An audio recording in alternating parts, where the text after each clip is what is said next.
All right, guys, we're going to be doing a little more advanced stuff with circle formula, which is the quantity x minus h squared plus the quantity y minus k squared equals r squared. And sometimes, it's put into a form that's very easy for us to work with, like last assignment. And sometimes it's put in this form where it's not as easy to work with, and you need to get it from here to here. And we do that doing completing the square, which is a skill you should have learned in Algebra 1. So here we go. What we're going to do is we're going to make sure the x squared and the x's are together. Okay, even though we can't combine them, we want to put them together. And we want to take whatever this term is, whatever half of it is, which is in this case 3, and square that. That's where I'm getting my 9. Half of negative 2, we want to do the same thing with the y's. And I want to take half of my middle term here, which is negative 2, so half of that is negative 1, and square it, so it becomes a positive 1. These numbers in completing the square are always positive.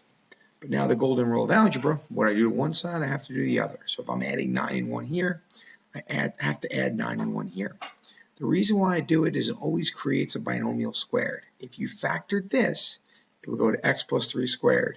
If you factor this, you get y minus 1 squared.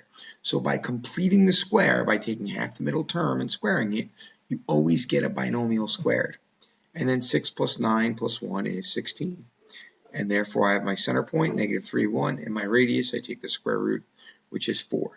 It's something that it's something that I wouldn't expect anyone to just do on their own. But once you see it, it is pretty straightforward. Another example, once this clears up, is something like this. Now, if you notice here, I had to put the x's together. They weren't together at first. So x squared plus 8x. And then I put the y's together, plus y squared minus 4y equals 5. Half of 8 is 4. 4 squared is 16. Half of negative 4 is negative 2. Negative 2 squared is 4. So that's where the x squared plus 8x plus 16 plus y squared minus 4y plus 4 comes from. So really it's about getting these two numbers. And then we add 16 and 4 to both sides, and we get 25. When I factor this, it factors to x plus 4 squared. When I factor this, it factors to y minus 2 squared. So x plus 4 squared plus y minus 2 squared equals 25. My center is negative 4, 2, and my radius is 5. My third example, I put the constant here. So we need to move it over to make it negative 1 on this side. That's really the only change here. We have the x's that we got to put together, x squared minus 2x. The y's that we got to put together, the y squared plus 6y. And if you notice, negative 2, half of that is negative 1. Negative 1 squared is 1. Half of 6 is 3. 3 squared is 9.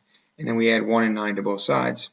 And when I factor this, x minus 1 squared. When I factor this, y plus 3 squared.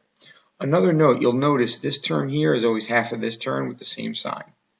This term right here is always half of this term right here with the same sign. Same thing up here. Half of 8 is 4 with the same sign. Half of negative 4 is negative 2, same sign.